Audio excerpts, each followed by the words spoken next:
بسم اللہ الرحمن الرحیم۔ جب میرا ان سے رابطہ ہوا تھا تو ان کے حالات طلاق تک پہنچ چکے تھے۔ طلاق صرف اس وجہ سے نہیں ہو رہی تھی کہ طلاق کی صورت میں خاتون کو دی جانے والی رقم یا رقم کے بدلے گھر اور زیور وغیرہ کچھ بھی شوق کے پاس نہیں تھا۔ رائے زہیب احمد صاحب خودکشی کر کے زندگی کا خاتمہ کرنے کا سوچ رہے تھے۔ اسی دوران اللہ تعالیٰ نے مجھے ان کا وسیلہ بنایا۔ زہیب صاحب کا تعلق پاکستان کے سرگودا شہر سے ہے۔ وہ نیدرلینڈ میں مقیم ہیں اور وہاں اپنی فارما اسٹیل کمپنی بنا رکھی تھی۔ انتہائی پڑھے لکھے خاندان سے تعلق رکھتے ہیں۔ ان کے والد صاحب پاکستان کی طرف سے کئی ممالک میں سفارت کار بن کر رہے۔ رائے زہیب صاحب نے اپنی تعلیم یورپ کے بہترین یونیورسٹی سے مکمل کی اور پھر مختلف ممالک میں ملازمت کرنے کے بعد ہمیشہ کے لیے نیدرلینڈ میں مقیم ہو گئے۔ ان کی شادی پاکستان کی ہی ایک بزنس مین خاندان کی لڑکی سے کر دی گئی۔ بظاہر یہ شادی نہیں، کاروبار کو بڑھاوا دینے کے لیے ایک سمجھوتا ہی تھا، مگر انہوں نے اور ان کی بیوی مہروش منشا نے اس شادی کو حقیقی معنوں میں اپنا لیا۔ شادی کے بعد دونوں میاں بیوی نے ساتھ وقت بتایا۔ مہروش منشا سارے لاڈ اور ناز نخرے بھول کر صحیح معنوں میں گھریلو خاتون بن گئی، جبکہ رائے زہیب نے بھی کاروبار کو سر پر سوار کرنے کی بجائے گھر اور خاندان سے بچا ٹائم کاروبار کو دینا شروع کر دیا۔ مہروش منشا کی خواہش پر ہی ان کے شوہر نے ایک فارما اسٹیل کمپنی میں حصہ ڈالا۔ آخر کار وہ اس کمپنی کے مالک بن گئے۔ دونوں میاں بیوی کی زندگی خوب نبھ رہی تھی۔ اللہ تعالیٰ نے ان کو بیٹے کی صورت میں اولاد بھی عطا کر دی تھی۔ یوں ان کا گھرانہ مکمل ہو چکا تھا، مگر ان کی یہ خوشیاں ان کے رشتہ داروں سے نہیں برداشت تھیں۔ مہروش کے خاندان والوں نے حسد کے ہاتھوں مجبور ہو کر اسے نشان عبرت بنانے کے لیے تعویذ، گنڈوں اور کالے جادو کا سہارا لیا تھا، اور یہ سب مہروش کے گھر تک پہنچانے کے لیے اس کے شوہر کے رشتہ داروں سے مدد لی گئی تھی۔ حاسد لوگ ہمیشہ ہی اپنوں کے زوال کے منتظر ہوتے ہیں، لہٰذا عملیات کے تعویذ اور دوسری غلاظت عالم سے لے کر آنا مہروش کے رشتہ داروں کی ذمہ داری تھی، اور پھر دیار غیر میں رائے زہیب کے گھر تک پہنچانا ناز زہیب کے رشتہ داروں کی ذمہ داری تھی۔ جادو اتنے تک تو شیطانی عمل سے کیا جا رہا تھا، بہت جلد اس نے اپنا اثر دکھانا شروع کر دیا۔ مہروش اور زہیب کا 2 سال کا بچہ بیمار ہوا۔ شروع میں اس کی بیماری کو نارمل سمجھا گیا، مگر جوں علاج ہوتا گیا مرض بڑھتا گیا، اور سب سے بڑی حیرت کی بات یہ تھی ہر رپورٹ میں اس معصوم بچے کی بیماری مختلف آتی تھی۔ نیدرلینڈ کے 13 مختلف ڈاکٹرز نے ٹیسٹ کروائے، رپورٹ تیار کروائیں۔ 13 کے 13 نے مختلف بیماریاں تجویز کی۔ جو بیماری ایک ڈاکٹر بتاتا وہ علاج شروع کرتا۔ جب دوبارہ تکلیف پر بچے کو ڈاکٹر کے پاس لے کر جاتے تو وہ کہتا بچے کو تو یہ بیماری ہی نہیں جس کا آپ علاج کروا رہے ہیں۔ وہ نئے ٹیسٹ کراتا اور نئی بیماری تجویز کر کے اس کا علاج شروع کر دیتا۔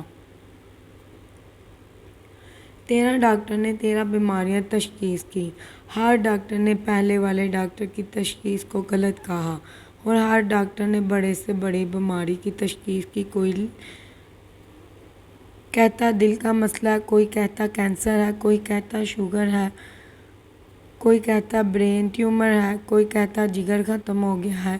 جب 13 ڈاکٹرز کے بعد بھی بچے کی حالت نہ سنبھلی تو اسے لے کر دونوں میاں بیوی لندن آ گئے۔ لندن کے ڈاکٹرز کی حالت بھی مختلف نہ تھی۔ ہر ڈاکٹر نے بچے کی الگ بیماری تجویز کی، الگ نسخہ لکھ کر دیا۔ یہاں سے تھک ہار کر دونوں میاں بیوی امریکہ چلے گئے۔ پھر کسی ڈاکٹر نے فرانس کے اسپتال متعلق تجویز دی، نیز جہاں تک ممکن تھا وہ اپنی اولاد کو لے کر گھومنے، مگر ان کے بچے کو شفا نصیب نہ ہوئی۔ یہاں تک کہ بچے کے جسم کے اعضاء بے جان ہونے لگے۔ پاؤں سے شروع ہو کر جب آہستہ آہستہ نچلا درد سارا بے جان ہو گیا تو وہ دونوں میاں بیوی بھی ناامید ہو گئے۔ مگر اولاد کی تکلیف کہاں دیکھی جاتی ہے، اور ایک بار پھر بچے کو لے کر مختلف ڈاکٹر کے پاس جانے لگے اور ڈاکٹرز انہیں پھر ملکوں گھمانے لگے۔ اس سارے عرصے میں ان کا کاروبار تباہ ہو گیا۔ کمپنی کے تقریباً سارے شیئر بک گئے۔ جس دن کمپنی ان کے ہاتھ سے نکل گئی اس دن ان کے بیٹے کی موت واقع ہو گئی۔ دونوں صدمے سے بہت بڑے تھے۔ اس صدمے سے مل کر راہ نجات تلاش کرنے کی بجائے دونوں میاں بیوی کے درمیان اختلافات شروع ہو گئے۔ دونوں نے ایک دوسرے کو خود کے لیے منحوس سمجھنا شروع کر دیا، اور وہ جو رشتہ دار جو اس موقع کی تلاش میں تھے، انہوں نے جلتی پر تیل کا کام کیا اور دونوں میاں بیوی کو اس مقام تک پہنچا دیا کہ دونوں نے علیحدگی کا فیصلہ کر لیا۔ ان سب حالات سے گزر کر علیحدگی کی نوبت آنے تک رائے زہیب بالکل کنگال، بالکل مقروض ہو چکا تھا۔ اس کا سارا کاروبار ہاتھ سے جا چکا تھا۔ کچھ معاہدے جو وہ پورے نہیں کر سکا تھا، اس کی بنا پر اس کے گھر بھی معاوضے کی مدد میں لے لیا گیا تھا۔ والدین گزر چکے تھے، بہن بھائی مختلف ممالک میں جا کر آباد ہو چکے تھے اور اپنے گھروں میں سیٹ تھے۔ کاروباری ذہن کے لوگ تھے۔ بھائی کے زوال کے بعد کسی نے اس کی خبر تک نہیں لی۔ یہاں تک آج وہ اپنے کسی بزنس پارٹنر کے گھر پر ملازم تھا۔ اس کا مالک اس کے ساتھ انتہائی حد تک آمیز رویہ رکھتا تھا۔ دوسری طرف طلاق لینے کے لیے بیوی کا دباؤ بڑھتا جا رہا تھا اور اس کے پاس حق مہر ادا کرنے تک کے لیے پیسے نہیں تھے۔ کجا کے لکھ گئے گھر اور زیور دیتا ان حالات سے تنگ آ کر وہ خودکشی کے متعلق سوچ رہا تھا۔ اسی دوران سوشل میڈیا پر میرا اور اس کا رابطہ ہوا تھا۔ میں نے اس سے چند ہفتوں کا عہد لیا تھا اور کہا اس دوران وہ خودکشی نہ کرے، نہ بیوی کو طلاق دے گا۔ اسی دوران میں نے اس کا حساب لگایا جو میری سمجھ سے باہر تھا، پھر اپنے استاد محترم سے رابطہ کیا، تمام حالات سے ان کو آگاہ کیا۔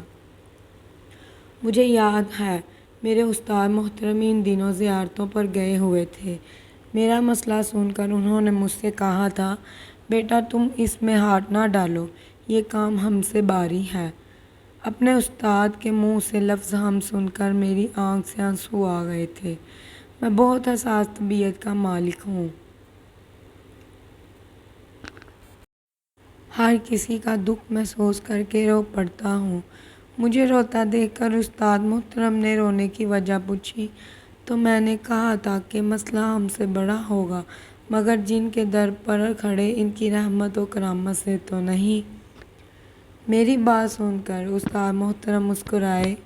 3 دن کا ٹائم مانگا اور تیسرے دن انہوں نے بتایا اس پر کالا جادو کیا گیا ہے۔ جادو کے عمل میں نہ صرف انسانی ہڈیاں بلکہ انسانی گوشت اور خون بھی استعمال کیا گیا ہے۔ پھر استاد محترم نے بتایا ان دونوں میاں بیوی کو مختلف اشیاء میں ملا کر حرام کھلایا اور پلایا گیا ہے، یہاں تک کسی مشرک کی راکھ ملے پانی سے غسل کیا ہے۔ ان دونوں میاں بیوی نے اور اس جادو کا مقصد فقط ایک نہیں تھا بلکہ کئی مقاصد تھے، جس میں میاں بیوی کی علیحدگی، کاروبار کا تباہ ہونا اور لڑکے سے کسی اور خاتون کا شادی کے لیے خواہش مند ہونا ہے۔ جس راکھ ملے پانی سے ان کو نہلایا گیا ہے وہ راکھ حاملہ عورت کے کفن کے ٹکڑے میں باندھ کر ان تک پہنچائی گئی ہے، ورنہ شاید وہ اتنا مؤثر نہ ہوتی۔ انہوں نے مجھے یہ تک بتایا جس جگہ عمل کیا گیا، کب اور کیسے کیا گیا۔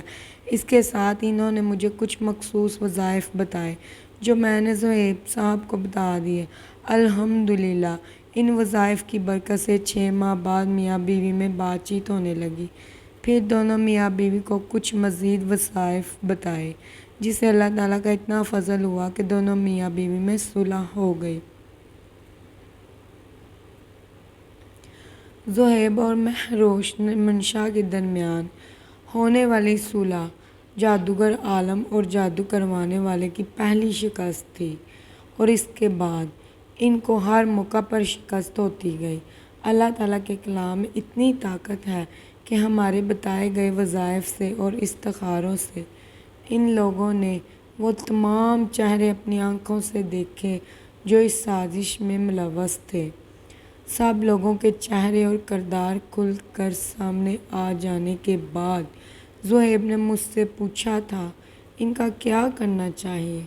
میں نے اس کو مشورہ دیا تھا ان کو معاف کر کے ان سے محتاط ہو جانا چاہیے، اور میری نظر میں اتنے غمگین حالات سے نکل جانے کی دوسری بڑی وجہ یہ تھی کہ زہیب نے صدقہ خیرات کرنا شروع کر دیا، اور یہ تو ہر مسلمان جانتا ہے صدقہ ہر بلا کو کھا جاتا ہے۔ آج وہ دونوں میاں بیوی ہنسی خوشی رہ رہے ہیں، اور زہیب نے گیس اسٹیشن میں شیئر ڈال کر دوبارہ سے کام شروع کر دیا ہے۔ اختتام: مزید ایسی ہماری ویڈیوز کے لیے چینل کو سبسکرائب کریں، لائک کریں، شیئر کریں، بیل آئیکن کے بٹن کو پریس کریں۔ آپ سب کے ساتھ کا بہت شکریہ۔ اللہ حافظ۔